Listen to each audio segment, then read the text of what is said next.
So if you see your name with the title Mr. or Mrs., or they use our name in uppercase, this is back to Admiralty law.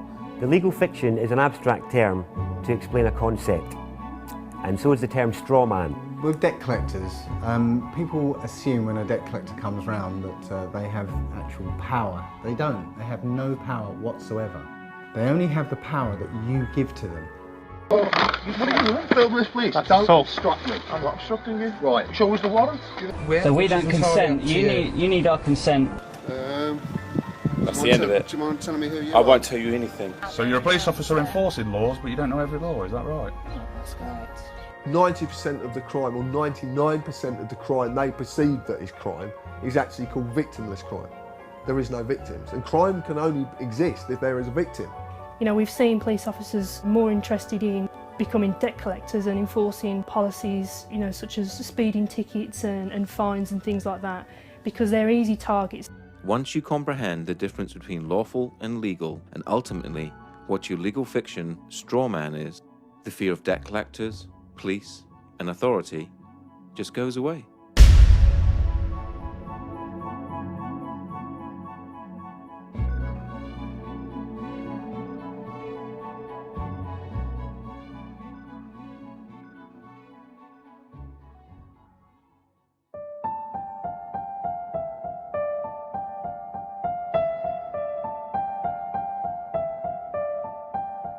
If you live in the UK, you are led to believe that the Queen is the only sovereign. This is wrong. The Queen is given authority through the coronation oath. Her oath was a binding contract between the Crown and the people of this nation. This means that we, the people, gave her her sovereignty. And as everyone knows, you can't give away something you do not possess yourself. That means that each and every one of us is sovereign. We each have supreme, independent authority over our own flesh and blood human body. The problem is, we have forgotten we are powerful. We have forgotten that we belong to and are part of one of the most amazing species that to our knowledge has ever existed. We have become media obsessed, and in turn obsessed with our own appearance and the way people think about us. The TV is king, but now that is slipping to the constant need to be in touch with our friends. Everything is about fear. Fear of debt, fear of terrorism, fear of ill health, or fear of climate change. This keeps us thinking that we need our government to protect us and rule us. With all this distraction, it is no wonder that most of us didn't notice the massive fraud that our countries and nations around the world have pulled on us. But as you will learn, government is a creation of man, and a creation of man can never be above man. They always need your consent, and this is where your power really lies. With knowledge always comes power, the power not to fear, the power to take a stand against anyone or any corporation that threatens you, the power to say no. It has been said that you need to know that you're in a cage before you can escape from that cage. Let's look into how you're being tricked and how your power is being hidden from you.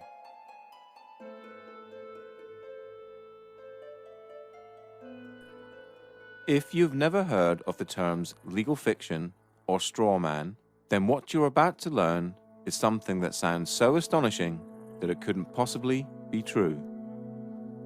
If I were to tell you that paying your tax, getting a driver's license, registering your car, paying fines, and attending court are all optional and that you are conned into agreeing with them, what would you think?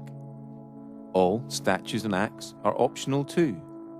Your straw man is a fictitious legal entity created at your birth through your birth certificate and the registration of that birth.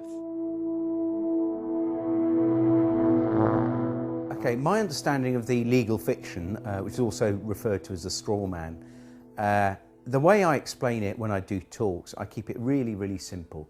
And what I do, I liken it to a game of Monopoly. Now, in a game of Monopoly, you actually have a little token like a dog or a battleship or a hat, you know, like a little top hat, and you move it around the board. Now, I believe that they actually give us a fictional entity which we can actually use or not use. And I believe this is and a lot of other researchers do as well, that this is your name in either uppercase or with a title. That when each person is born, whenever a human being is born, there's two entities. One is the real entity, which is the human being, the flesh and blood, and the other is a legal fiction, a fictional entity that is nothing more than a piece of paper, the birth certificate. Again, we're duped into believing that these are one in the same, and so we're tricked into representing the legal fiction, the straw man, that birth certificate. So when people get fines and things like that, it's actually consulting the legal fiction, the non-existent entity, the corporate entity that is owned by corporations. You have any interactions with the bureaucracy, okay? They're not interacting with you, they're actually interacting with your legal fiction, because they can't deal with a flesh and blood human. Yeah, they have to deal with another corporation. When you start to break down the words that we use and you start to look at the roots of all these words, and you actually look at what these words actually really mean, you start to get an idea of what's going on. The word corporation is very, very specific, because it's corp and oration, it's dead speak. So a corporation is something that's dead. It's an entity that exists only in a legal framework. It doesn't exist in any other framework at all. It only becomes an entity through legal mechanisms and legal means. In essence, when you were born and far too young to understand, a company with your name was created through your birth certificate. When your parents registered your birth, they actually created a company and handed ownership of that company and you over to the state. It is important to remember that your parents were tricked and had no idea this was happening. This is why the state can take children from their families and it not be classed as kidnapping. They own your child.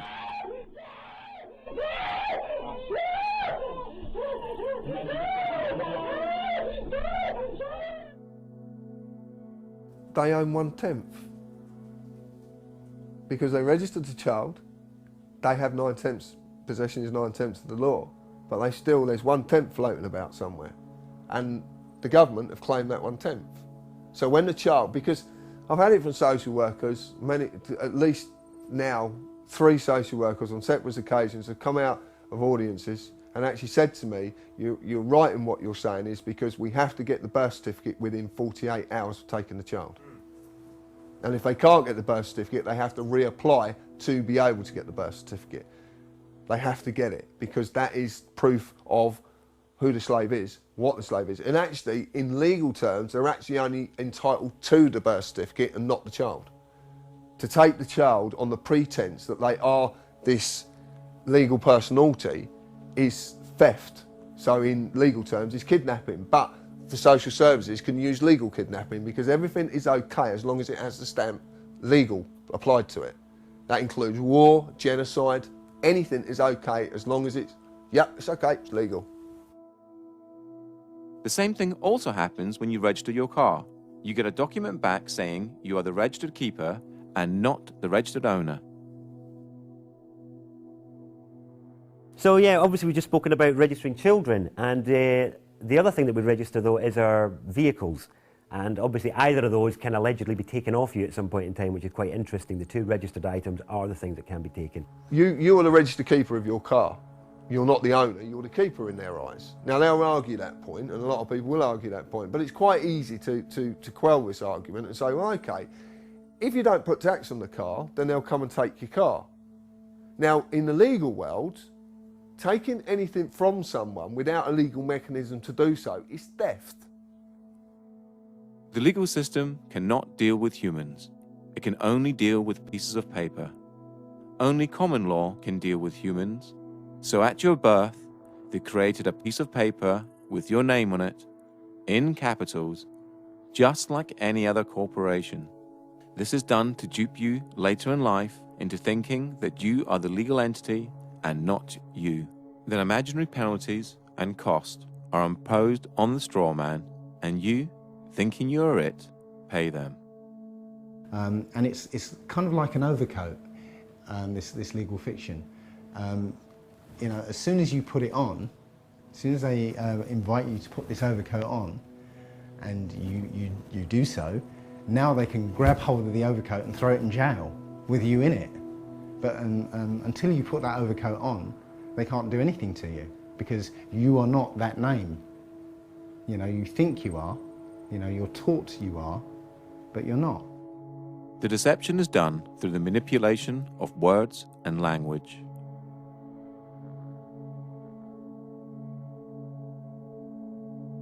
But that to me is legalese. It's just jargon that no one really understands, and because no one really understands it, no one ever questions it. We basically have a discussion that everybody is taught incorrect, but because everybody's taught incorrect, they believe it's correct. Legalese is a whole language of its own. It's a complete legal jargon that's not really designed for anybody to understand it other than those that are supposedly supposed to be enforcing it. And it's something that's so complicated that not even police officers understand what they're saying.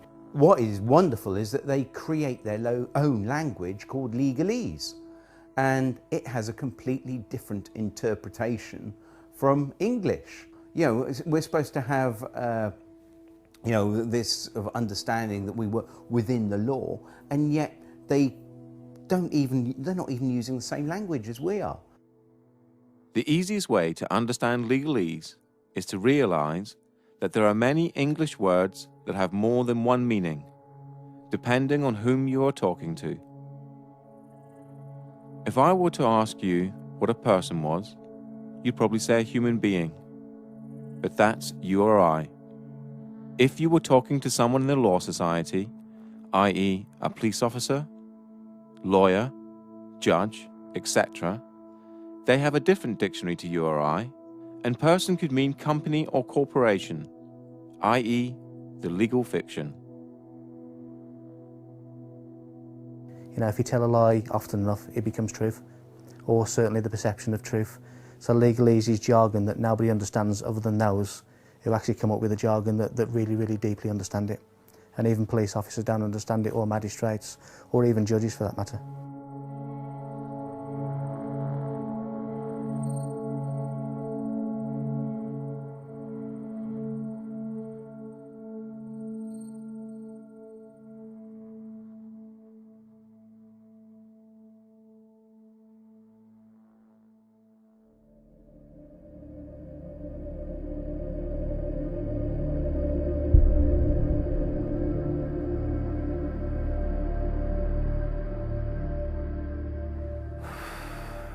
Tax is probably the best way, the only way better than fractional reserve banking to starve a community is taxation.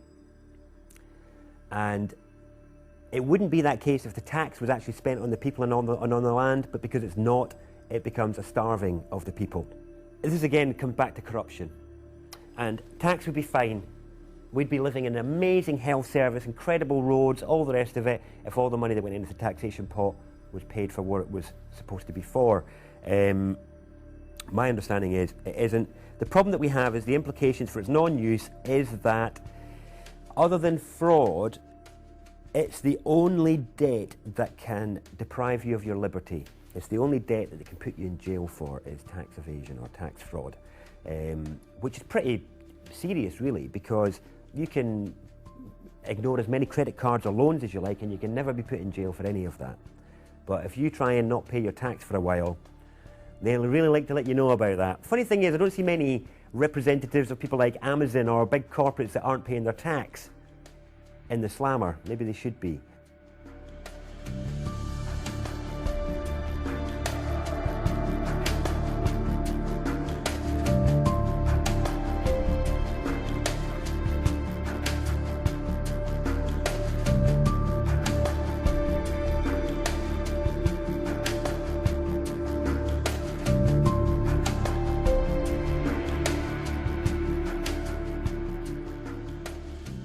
Income tax in the UK first started in 1799 as a temporary measure to cover the costs of the Napoleonic Wars. It is still a temporary tax today, which expires each year on the 5th of April and has to be renewed as a provision in the annual financial bill. Income tax was withdrawn in 1816, but was re-established in 1842 and has stayed since. Because of this, human beings are the only creatures on the planet that pay to live on it. The government does not own the product of your labor. If they did, you would be a slave. Since they do not own the product of your labor, then taxation can be defined as theft, or more accurately, extortion and blackmail. No man can own another, so no man can own the fruits of another man's labor.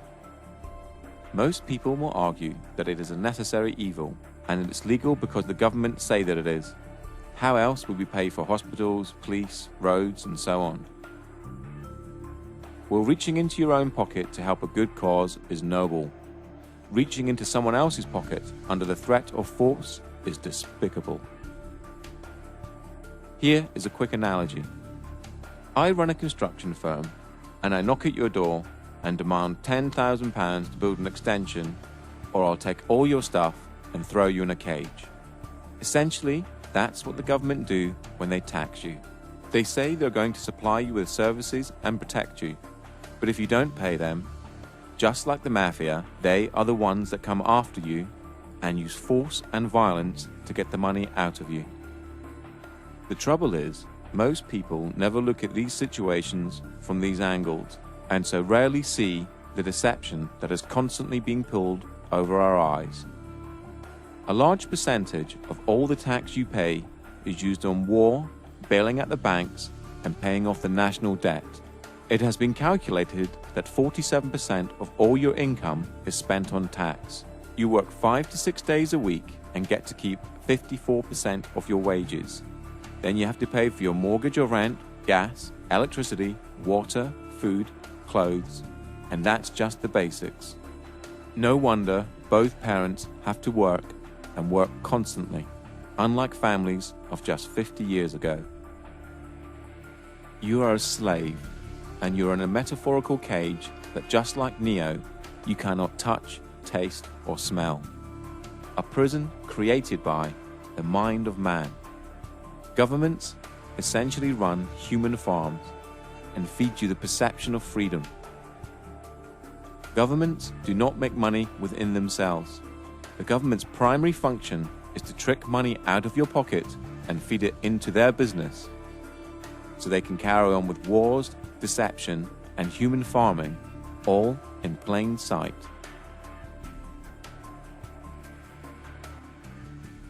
They have no lawful basis for whatever they do. There's, they might claim they have a legal basis. Now, legal is a different thing altogether. It's essentially based on contract. You have to contract with them before it becomes law. This is a prison without bars. This is a prison without big walls to keep them in. It's just a prison of the mind. The main implication of not paying tax is that you'll grow a set of balls and you'll turn into an adult. That's the main implication.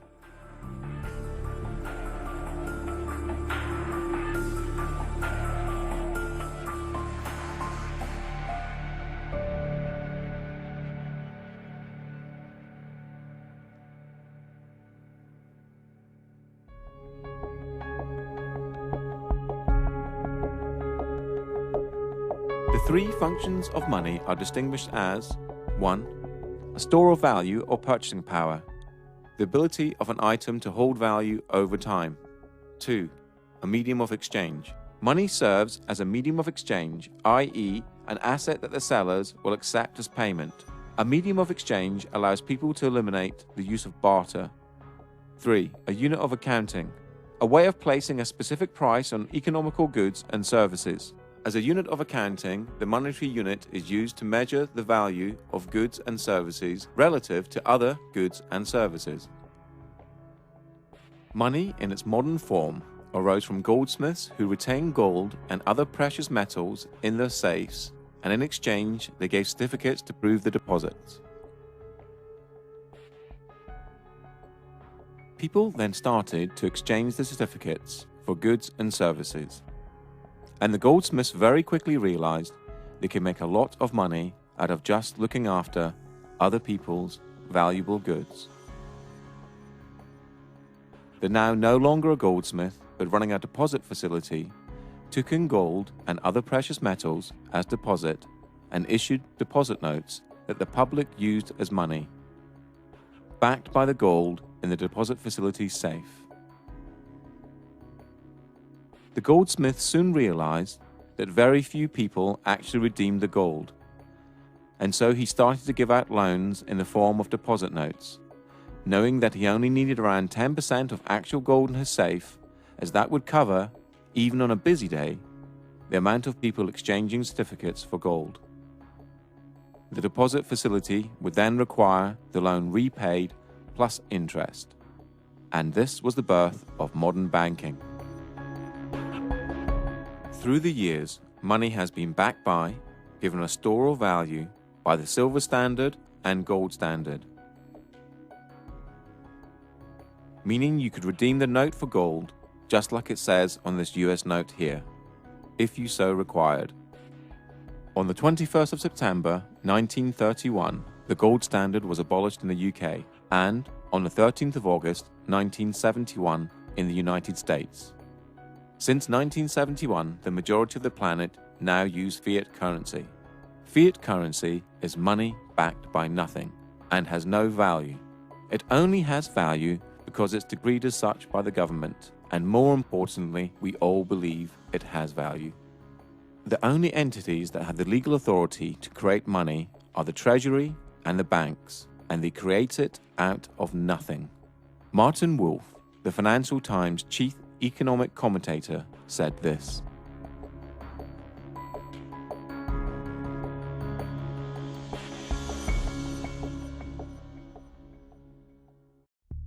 only 3% of money is physical and 97% is electronic, and this electronic money is completely controlled by the banks.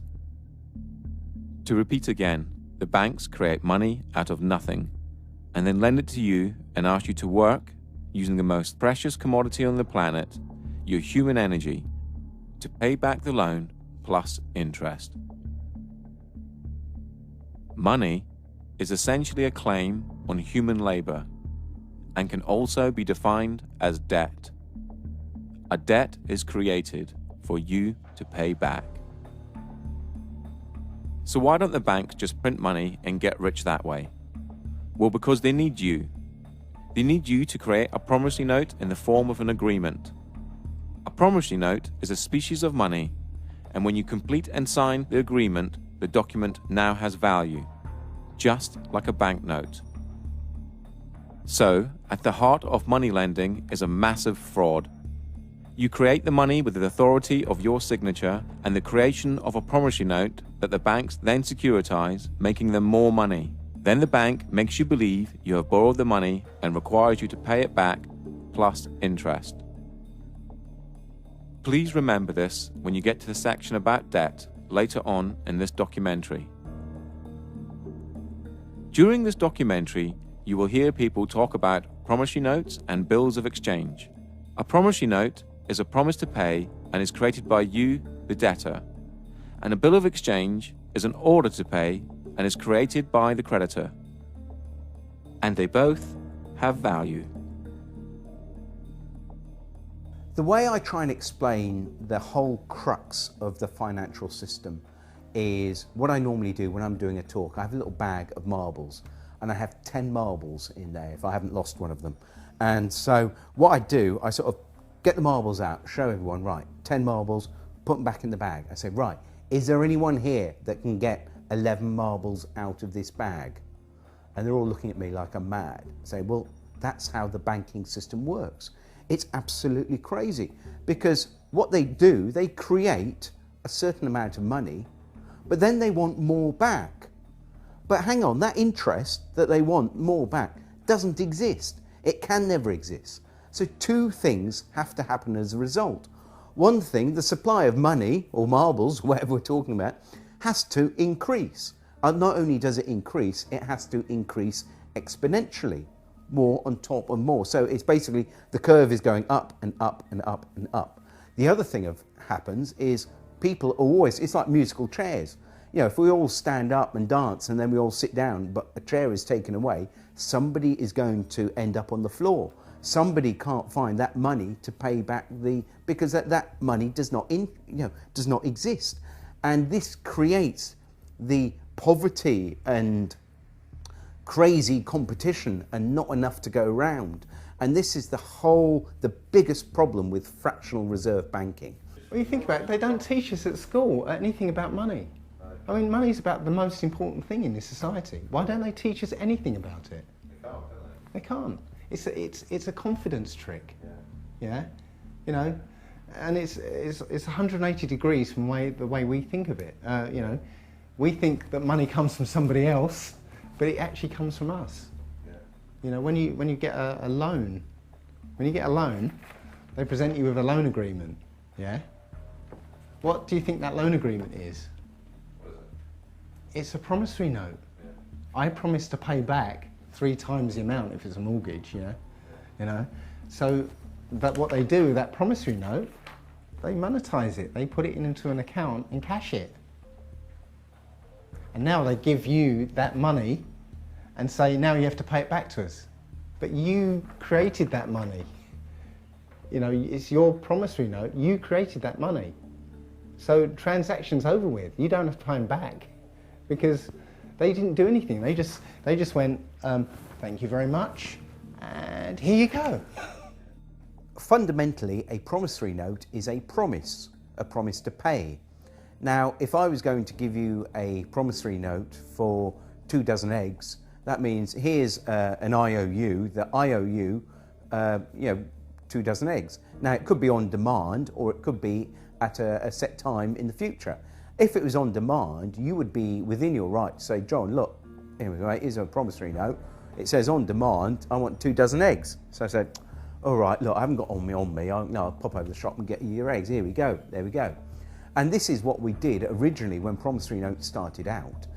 Was that we used them to make a promise that, because I've got like all these pounds of gold, right, and I want them stored safely, and I want to be able to trade that gold, but without the hassle of carrying it around. So what I do, I go to the bank and they give us a promissory note. So I've got this promise to pay.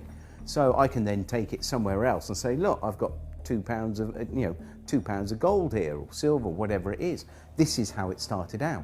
Now, at no time have promissory notes been outlawed or taken away, and this is how big corporations actually trade with each other, with promissory notes. And in their memorandum articles of association, when they set up their businesses, a lot of them will state within their documents that they will take promissory notes. Now, the problem is, of course, that the actual Bank of England and our government, working with the banks, have taken away all the value to the promissory notes which are used as our currency. So now the promise to pay £1, well, £1 of what? It's not £1 of anything. It's just, it's now become like monopoly money. This is back to the analogy with monopoly. It's not worth anything. So basically it's just a piece of paper.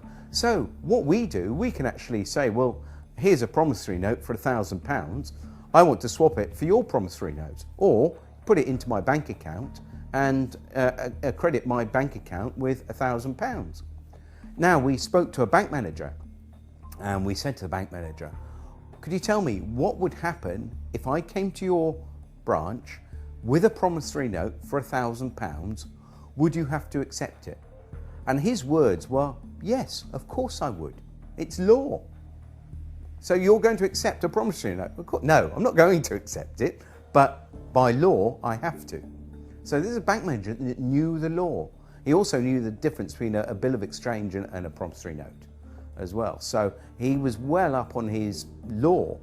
So, and remember, these are statutes, but because these are companies, they have to apply by their statutes, you see. We don't, but they do. So it's almost like, you know, they create enough rope and they end up hanging themselves, you see. So it's actually, the statute is the way that we actually overcome them, I believe. But, yeah.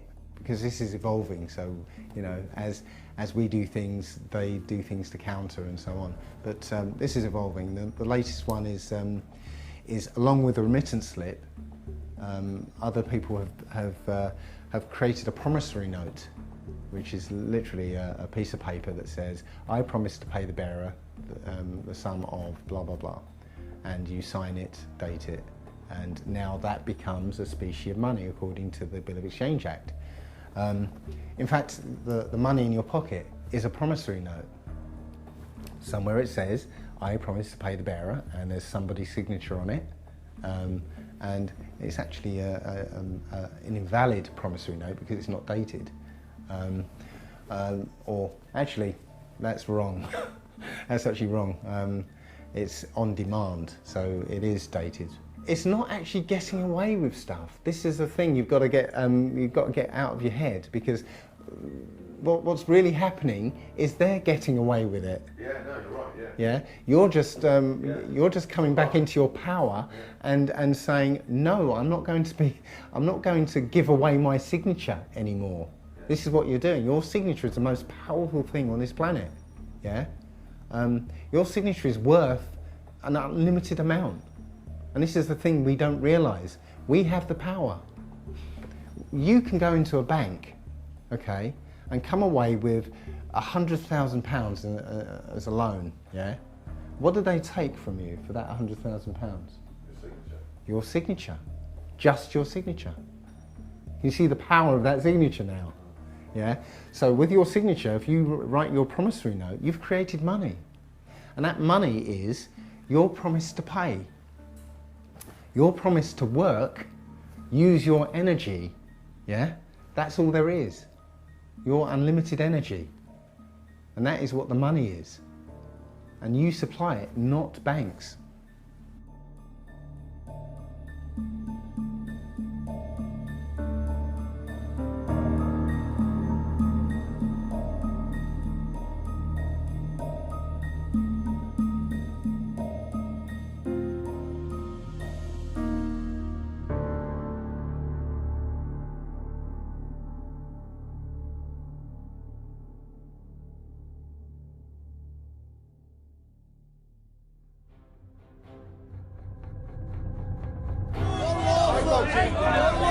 Don't assault me! Don't assault me!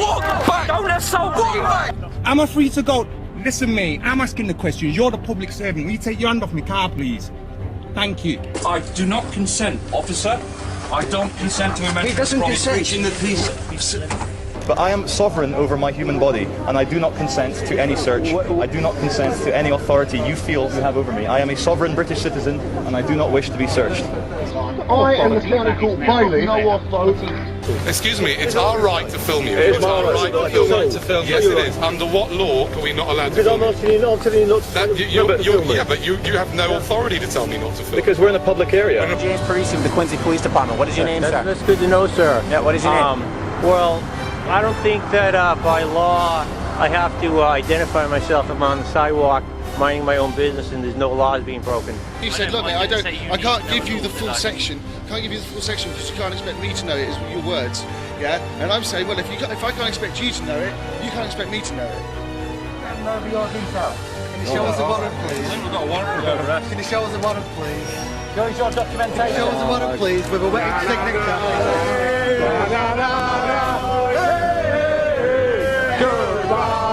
I'm not happy with this, mate, honestly. Okay, alright, well... Am I being detained right now? No, you're not being detained right now. Am I free to go? Sorry? Am I free to go? Not at the moment, no, because I need to... Well, am I being detained or arrested right now?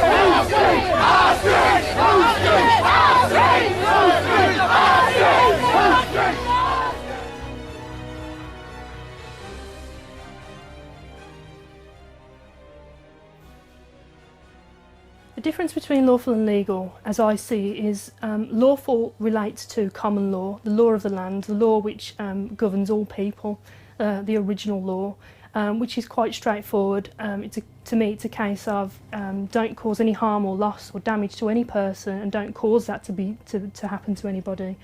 and everything's good. And you know, that's pretty straightforward and simple. Everyone can understand what that means. Legal pertains to our legal system and where statutes and acts come from. And it's a system that doesn't actually relate to common law. So we've got these two systems running side by side. We've been fooled into believing that they are one in the same, and so when police are policing the streets, we're enforcing policies, acts and statutes which, when looked into, are not actually necessarily lawful. Common law is the law of the land, and laid down over centuries of court cases in front of juries, humans making law for humans. For the severest measure of punishment. Common law pertains to lawful, and anything outside of lawful falls under the legal or no system at all. The legal system covers all statutes and acts and civil matters. Things like owing money to banks, not paying fines or tax. Basically, anything that isn't criminal. For there to be a crime, there has to be an injured party. In this case, a human. And there are three basic principles that all law needs to apply to. They are as follows. Do not breach the peace. Cause no one else any harm. Cause no one else any loss. Do not use mischief in your promises and agreements. Apart from that, everything else is free rein. Lawful refers to the natural law, the law of the land. Okay, and that's not causing any harm to anyone, obviously not stealing from anyone, and not using fraud in your contracts. So basically, you're not doing any harm or trying to get one over on anyone else. Legal refers to the statutes, which I mentioned earlier, and the statutes are basically all the rules of society. And not just, we haven't just got the UK statutes, but we've got all the European statutes. So you've literally got tens of thousands, if not hundreds of thousands, of laws, which every day, we could be breaking without knowing. We all know that you can't go around raping and killing and murdering and invading. We don't need fucking laws for that. Like, we'll deal with that as it comes. But anything other than that, what you want to smoke, where you want to live, where you want to take a shit, who you want to insult, not a fucking other adult on this planet. Like, what are you, my dad? Are you my fucking dad telling me what to do? Like, that's how I feel now when police or control freaks try and give it to me. Legal is essentially according to contract. You have to, the rules that are sort of handed down to us, but you have to contract with them before they become law. And that law is contract law. You enter into contract, you're bound by it. So yeah, it's two different things. One's overlaid on top of the other. Parliament has no say in common law and is bound by it. So they create Acts of Parliament, and in the US, Acts of Congress. Because government is a creation of man, and a creation of man can never be above man, they need your consent before they have the force of law. The principle of by consent, if people don't realise, is that we obviously have police because we want them, and that we only have to do what they say if it's reasonable, if we consent to what they're asking to. That is the principle of it for me.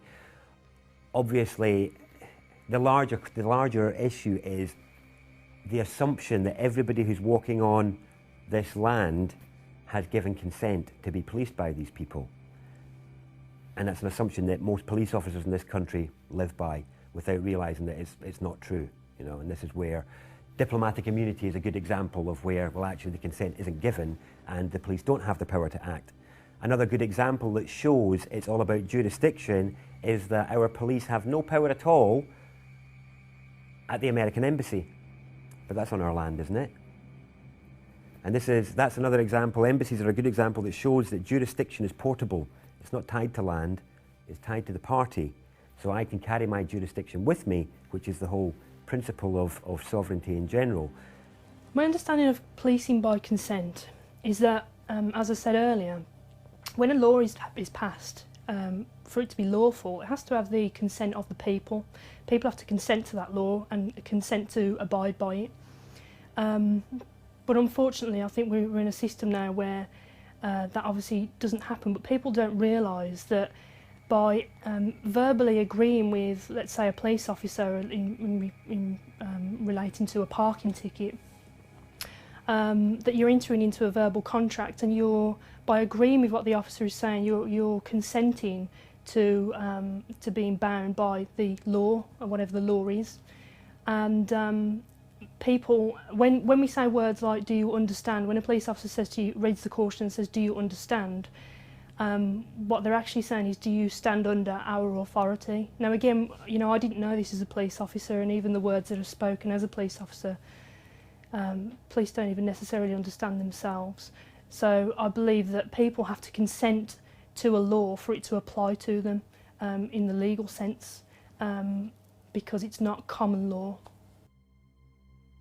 So when you interact with the police or the court system, they will ask you for your name, address, and date of birth. This is done to create joinder between you and your legal fiction, and to trick you into representing it. Once you agree to represent your legal fiction, now they can deal with you. They can only apply their legal mechanisms if they have the name of the slave they're dealing with. If you state, well, I don't want to give my name, then they can't apply the mechanisms to you because they have no name for their paperwork. And remember, all their systems work via paperwork. It's all paperwork. I think you might be wanted. Well, if I'm wanted, what's the problem? Could be arrested. Well, then arrest me then, innit? I need to establish who you are. No, you don't. If you think I'm the person that's wanted, arrest me, innit? Where do you live? Tell me your date of birth. What? I'll give you what? I want your details now. Lock me up for what? Give me your details. Give me your details. Give me your details. You won't get my details, and I tell you this as well. Yeah, I tell you this as well. I'm not a criminal. I'm a peaceful man sitting out here. I just burn down the system of corruption and pollution that we are represent.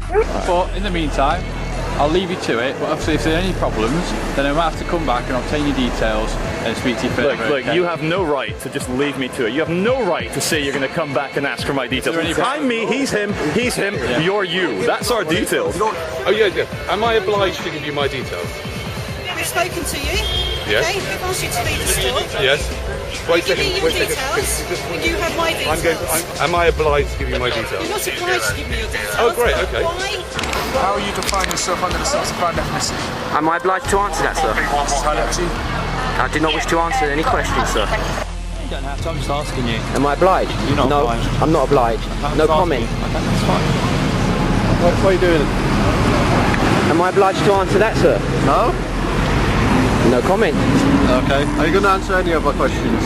If I'm obliged, I will, but if I'm not obliged, then I won't be answering any questions. Oh, that's fine. Are you going to tell us your name or not? Am I obliged? And then you're getting out your van and coming over and trying to intimidate me. Go back in your van and go away, there'll be no complaints. Stay here, I'll be speaking to your sergeant about all of you. Right, so you're demanding now, are you? Or are you requesting that I give you my details? Right, well, I would politely decline your request. Why is that? What's your reason for declining? Privacy. You got an ID or driver's license on yourself? Yeah. Nope. Not gonna do it. What's your name and badge number? Officer Carlson, ID 7345. Am I being detained or am I free to go? Free to go whenever you want to. Thank you, sir. I'm asking you again, am I obliged to give you my details? I'd like to, because I'm going to do a name check. I got it. I'd like to see if, I got it. if you're banned from this area or okay. whatever. Well, I'm asking you again, I know you'd like to, but the reason, just to explain to you, the reason I don't like to give my details is because I don't trust where those details go. Do you understand? You well know as well as I know, sir, that in order for you to ask me my name, you have to suspect me of committing a crime. You know and I know that you don't suspect me of committing a crime. You're just poking around where you don't belong. Okay, is there a problem, officer? Constable. Basically, under section 163 of the Road Traffic Act, I'm allowed to check your documents. Of course you are. And I know I'm not obliged to give any details whatsoever. However, I'd like to know, is there a problem? I don't even have to speak to you unless you're going to arrest me, mate. You got some mental health problems? No, mate. No, I just know my right to remain silent. Well, No, I didn't. Yes, you did, mate. When the camera was not on. That's what you said. Have you got a Okay? contact phone number? Right, no, I haven't got a contact phone number. I'm not obliged to give any contact phone number. All I would like now is my card back. I'm not accepting any paperwork from you guys, and I want to go on my way. I'm going to be detained right now. Legally, yeah? Legally, you're meant to confirm your name and address to me. Lawfully? Hold on. Lawfully? Lawfully? Yeah, lawfully. You're supposed to answer me. You're a public servant. But yet what?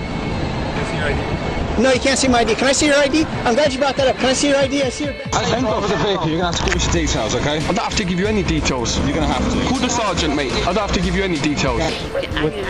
No, ma'am, you may not. I am talking to and investigating something now.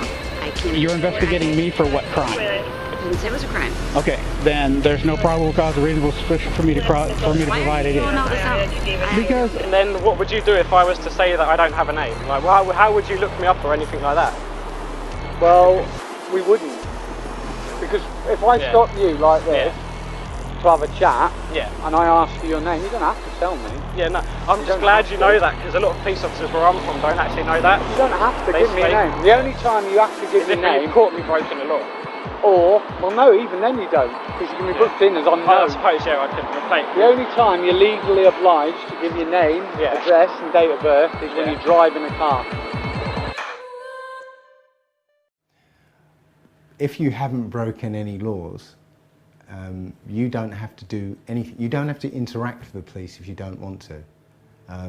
If they come up and try and engage you in conversation, and you haven't done anything, then you don't have to engage in conversation with them. You can you're free to walk away. If they want to detain you, they need reasonable grounds to do that. And if they don't have reasonable grounds to do that, then they're actually in breach of their oath, and they're liable. With statutes and acts, the consent of the people, those are the people that's there to govern, has not been obtained. And so, it's frowned upon. It's very much a grey area, and police are being used to enforce statutes and acts of the legal system, and not really understanding what that means and what it means as a police officer to police. I believe that Black's Law Dictionary states that a statute is a legislative rule of a society given the force of law by those who consent. So a statute it doesn't actually say a statute is a law, it says it's a legislative rule of a society given the force of law, but only by those who consent to being in that society or consent to the fact that consent to the law. So if you say to a policeman when they stop you, I'm sorry, I do not consent, I do not understand, that is, I do not stand under you, then you can step away from that. But it's important that you uphold the actual natural law. And of course the policemen and magistrates and also the Queen, they all state oaths to the law of the land. So you can ask an officer if he's actually, are you on your oath? So it's important that we can actually get them on their oath, because they don't swear an oath to uphold the law of the sea or statutes. They swear an oath to uphold the law of the land. If you're pulled up by the police and the police say to you, can I have your name? And you say no, which officially you don't have to give your name. It's actually on the Metropolitan Police site itself. It actually says you don't have to answer their questions. But if you don't answer their questions, they're going to do one of two things. If you get a good copper, they're going to go, okay, not a problem, you haven't really done anything wrong, we'll leave you alone. You get a bad copper, then you're going to get dragged to the floor, roughed about, cuffs on, you'll be dragged down a station where you will be bullied and coerced into giving your name in the end. And if you don't, they will just keep you as long as they possibly can. To lock any human being in a room that they can't leave, and especially in a room that has the very, very bare essentials, is torture. So remember, if you haven't broken any laws, no one has the right to tell you what to do. We are all equal in the eyes of the law, from the Queen to the police and to you or I, and we are all innocent until proven guilty. So if a policeman stops you in the street and you haven't broken any laws, do not comply. Always ask, am I detained? Or, am I free to go? Do not give your details and ask if you're obliged to. If they do try to search you or arrest you without your consent, tell them you are doing this under duress. If you have not broken the law, do not comply. Only interact with the police if you wish to. If you do not wish to, do not consent. The more of us that do not comply, the less likely this country will become like Nazi Germany or Communist China. The police swear an oath to the Queen, so ask them if they are under their oath. If they reply yes, they are bound by said oath and can only uphold common law.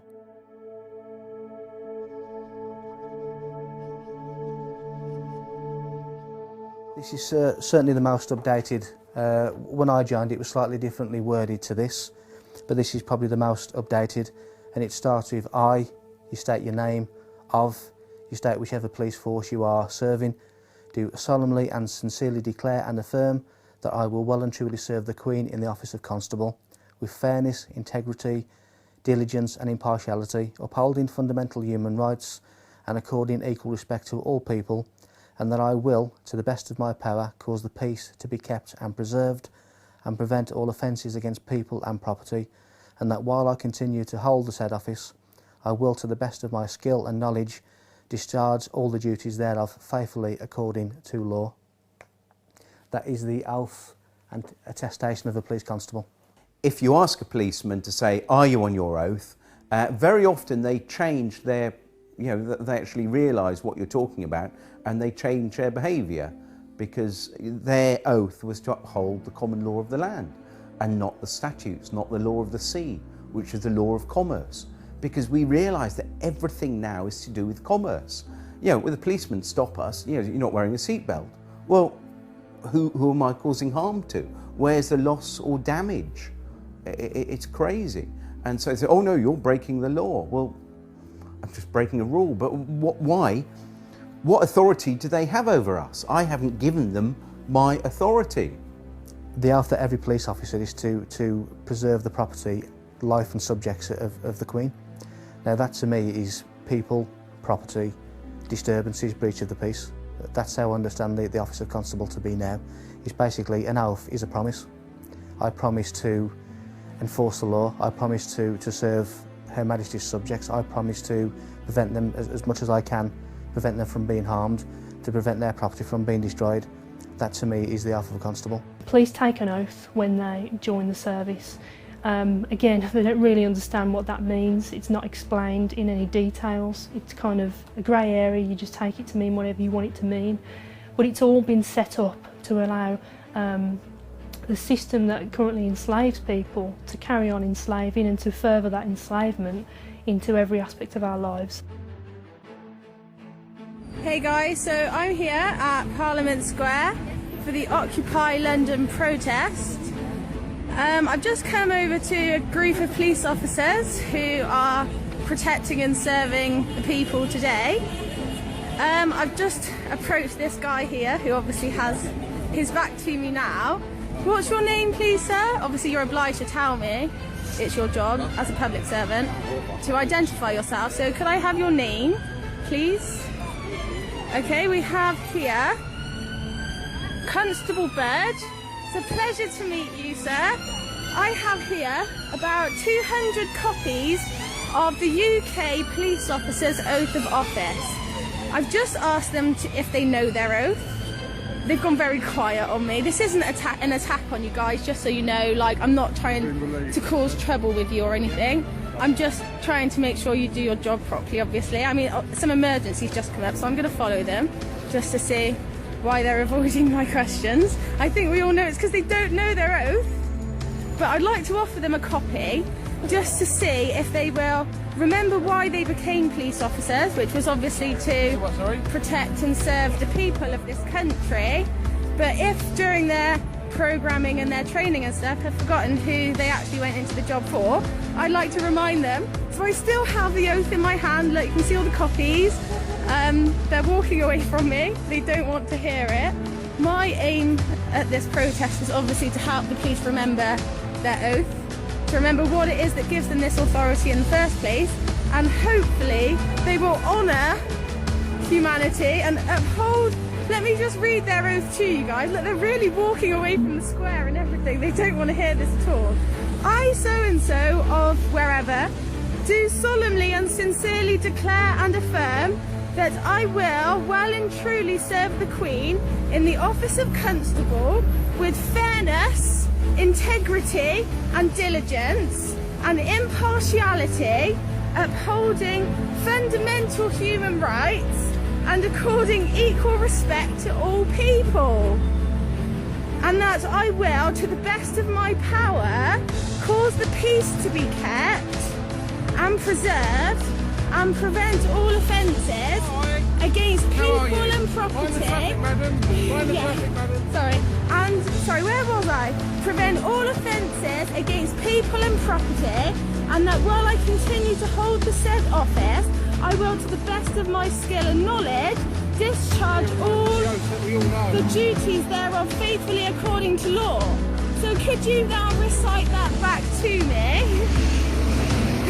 This is going on the internet, by the way. Not even an acknowledgement from them, guys. This is what we're dealing with. They've just completely ignored all attempts and walked off to their van and gone away. What are we supposed to do?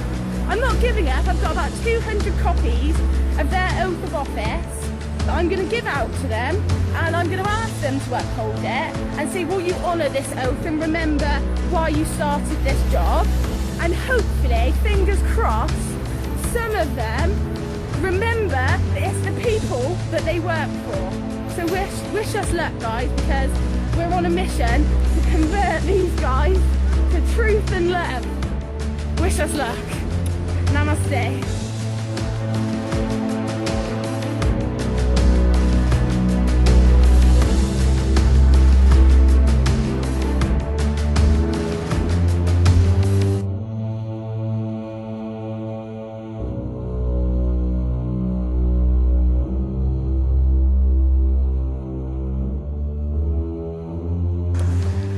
How are you insured? Excuse me, take your hands out of my camera. Today.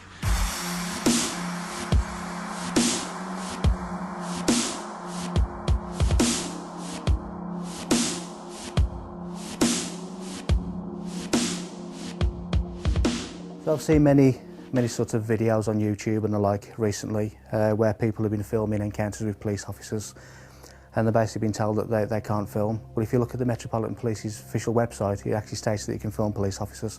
If it's in a public domain, if it's in the private domain, then obviously that may well be different, because there's certain laws of corporations and whatever that may prevent that.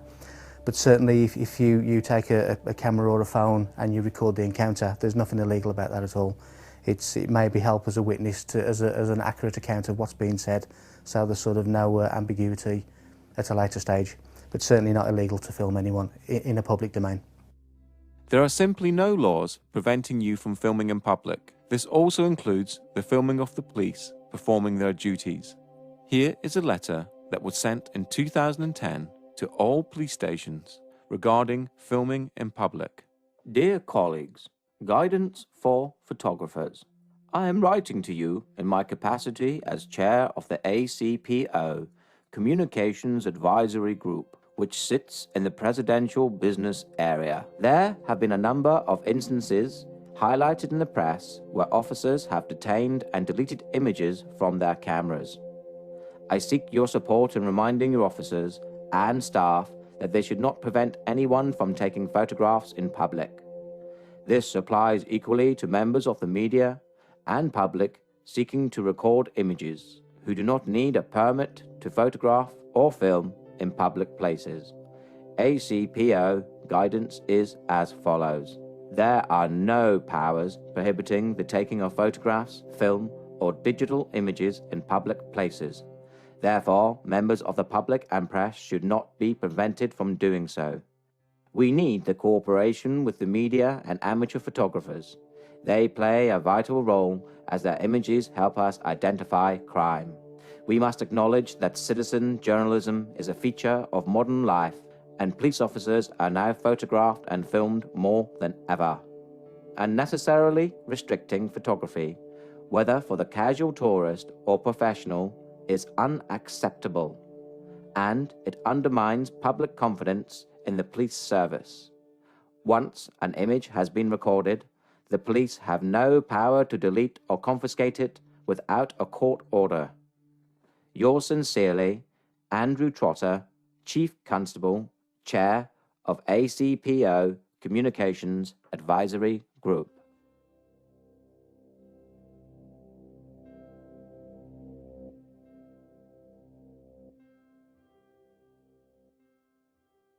As a professional television cameraman or a member of the public, I am allowed to stand in the street and shoot. I don't need 4 police officers or wardens or whatever you are when I stop to do this. This is absolutely bloody ridiculous. And I'm fed up with every single time that I do this of being stopped and being questioned and being treated like some kind of criminal. Oh, for God's sake, this is Windsor Castle. There are 1 million people around here with cameras. Do you think a terrorist would stand here with a tripod and make it bloody obvious? Or do you think a tripod would just get a terrorist would get a home video camera out and shoot? Obviously, I'm wasting my time talking to you. So. You clearly are. Thank you very much. Let me get on with my day. I'm not arguing, I'm asking you a question. Can I film anything in public, in the public? If it's against the law to film in public, then everybody with a camera would be breaking the law, wouldn't they? What is the actual law saying I'm not allowed to film you? Nothing. There is no law to say you can't. Okay.